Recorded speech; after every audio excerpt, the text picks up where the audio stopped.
Madam President, last week, the country and the world watched as our nation carried out one of its most sacred traditions, the peaceful transfer of power, which is the hallmark of American democracy and has defined our country since its earliest days. Between the pandemic and heightened security concerns, this inauguration looked far different than those of former presidents. But the will of the people was carried out just as it has been following every presidential election throughout our nation's history.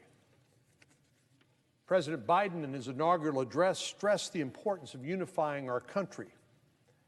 I agree, and I hope the President and our Democratic colleagues in Congress lead by example.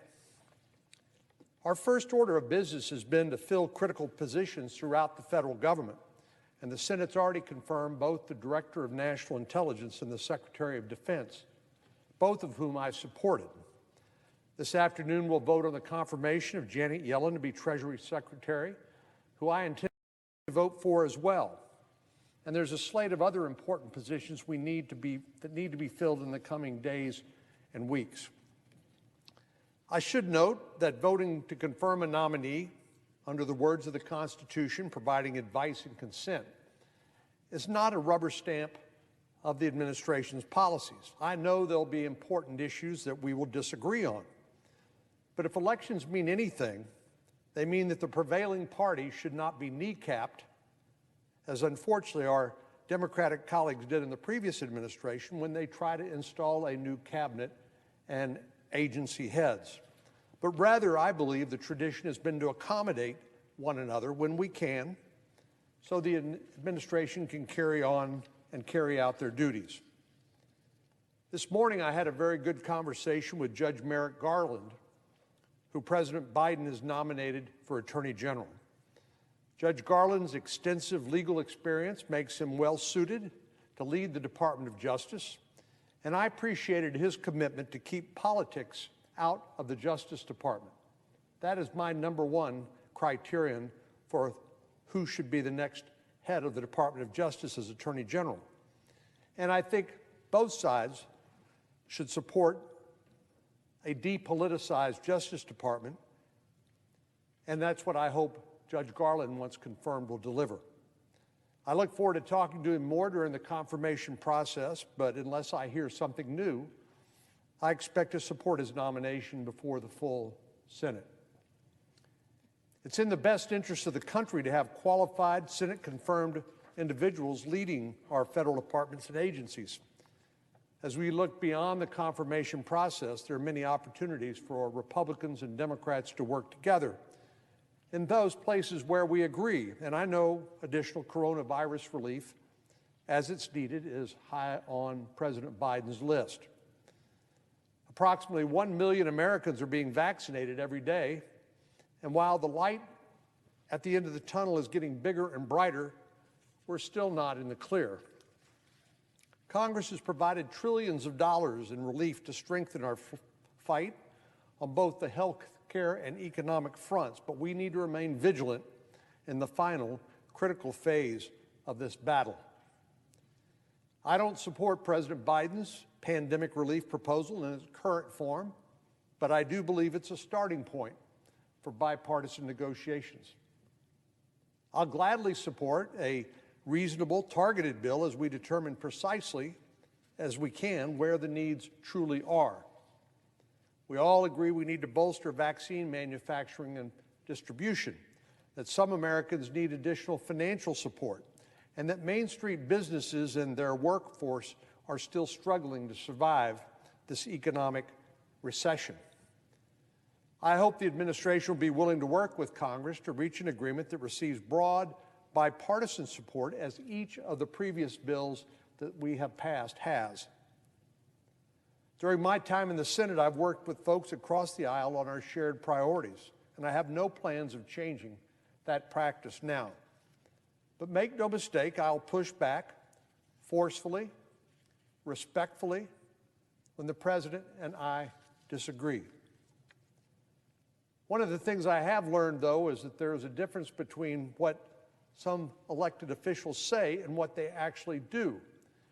And rather than listen to what they say, I really prefer to watch what they do and see if those are consistent.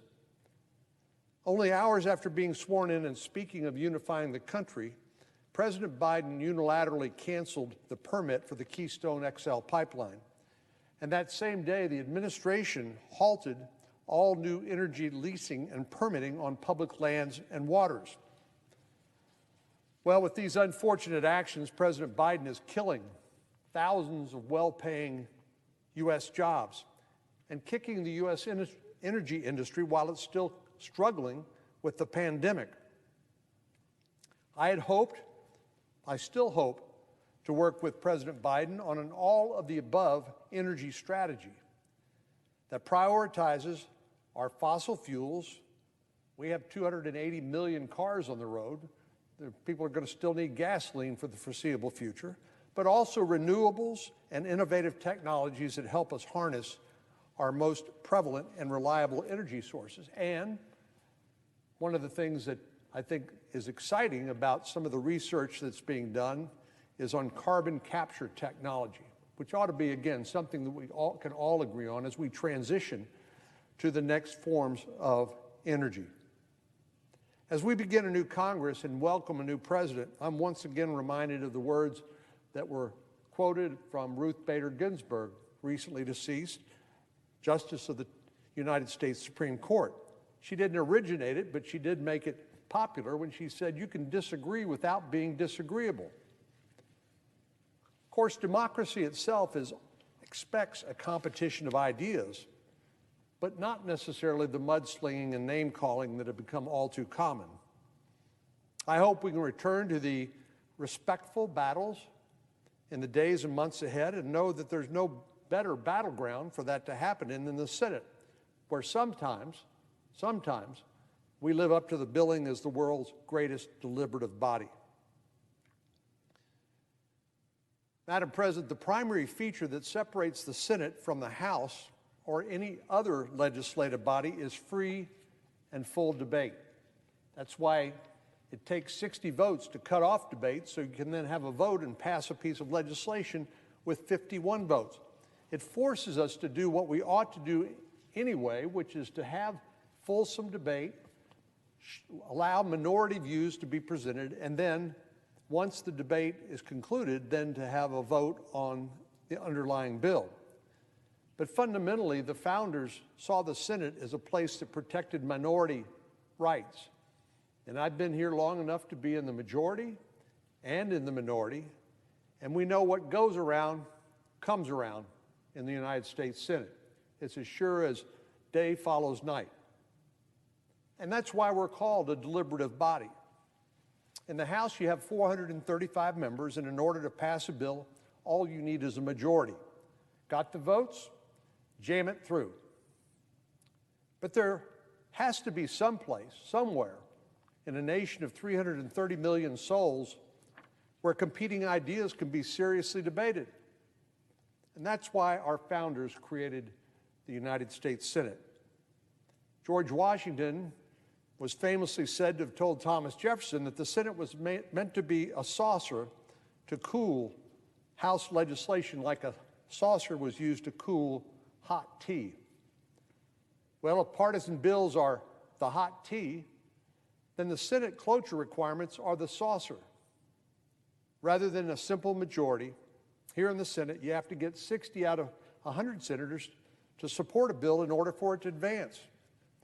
I know we all would love to see each of our ideas passed into law without any delay or extended debate, but that's not the way the Senate is supposed to work.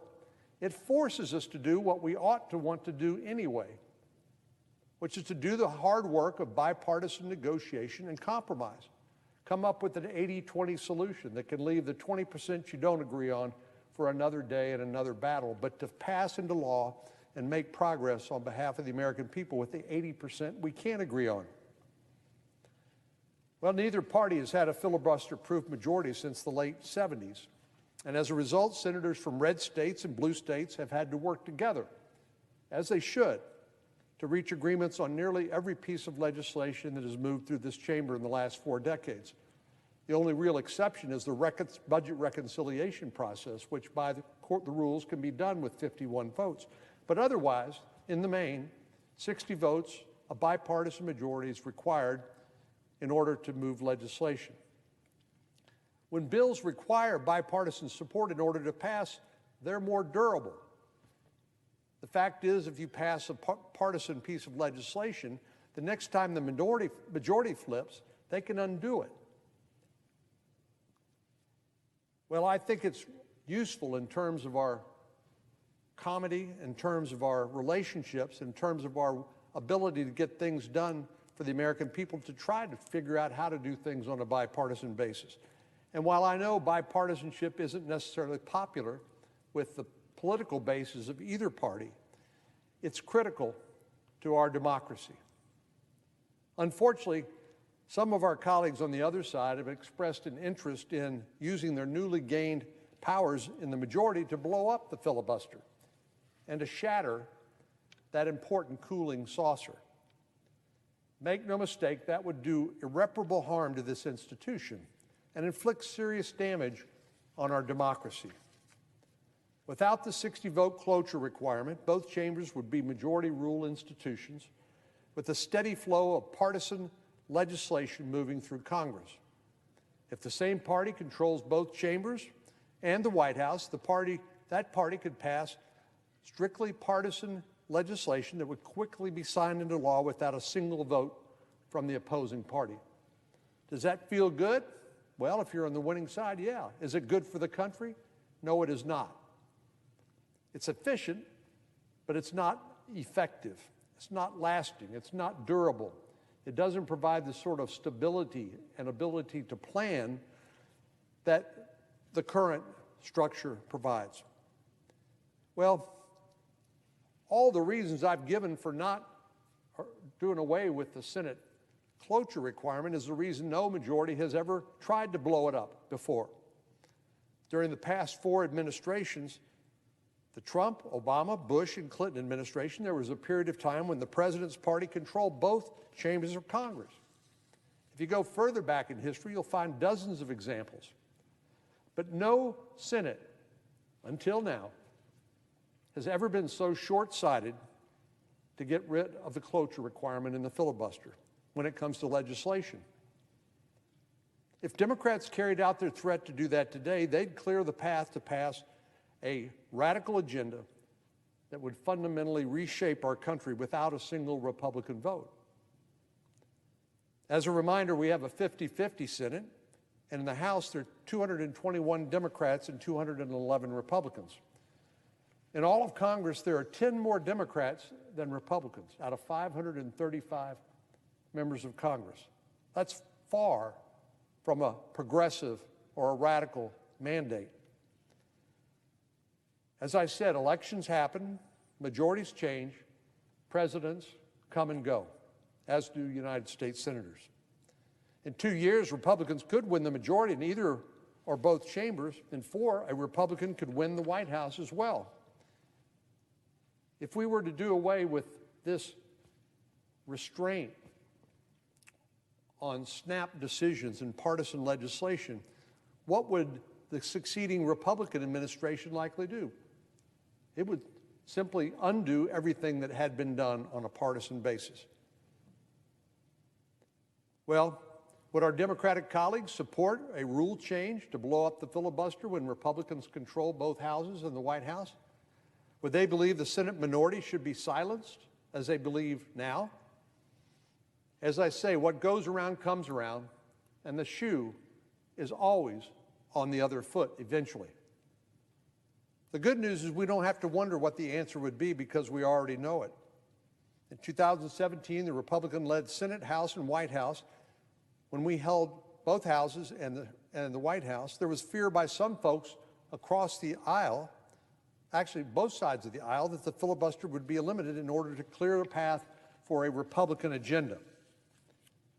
That was when 61 senators, a filibuster-proof majority, wrote a bipartisan letter to then Majority Leader McConnell and Democratic Leader Schumer, urging them to protect the filibuster. That's 61 senators.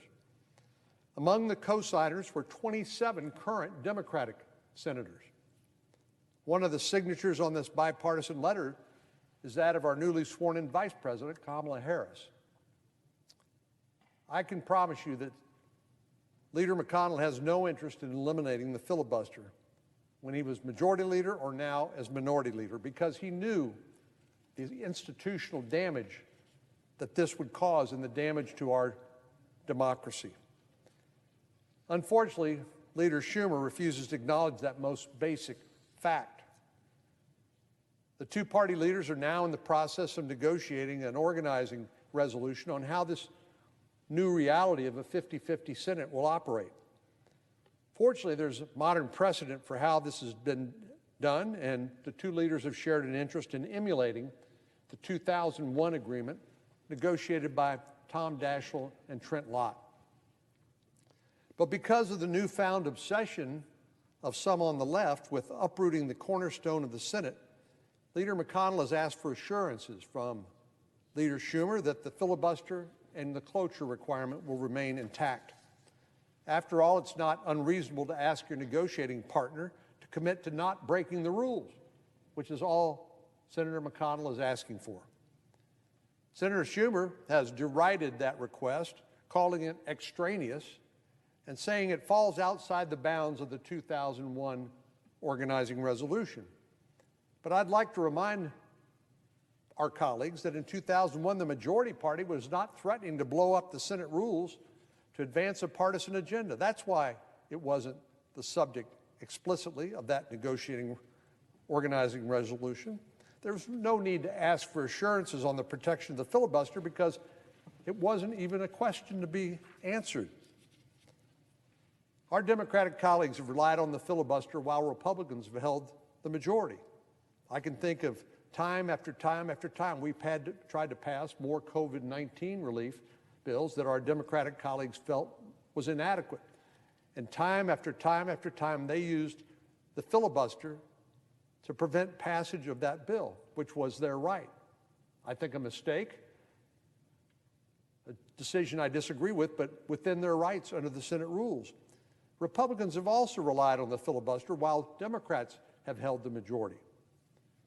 We all recognize that at some point the shoe is always on the other foot, which is why no one has been so foolish as to eliminate the legislative filibuster or even seriously to consider it before.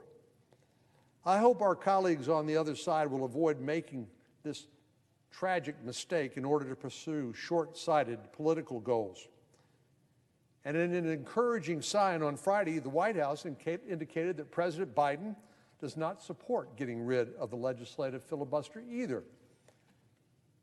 President Biden has served in the Senate for, I believe, 36 years. He understands how this institution works, how it's supposed to work. And his advice, and it's only advice since he's the president and not a member of the Senate anymore, is don't go there. I encourage our more than 24 Democratic colleagues who've repeatedly voiced their support for maintaining the legislative filibuster to insist that this critical stabilizing force in our democracy be preserved in the organizing resolution currently being discussed by Senator Schumer and Senator McConnell. I truly believe that if we don't do that, if the legislative filibuster is eliminated, that we will all rue the day.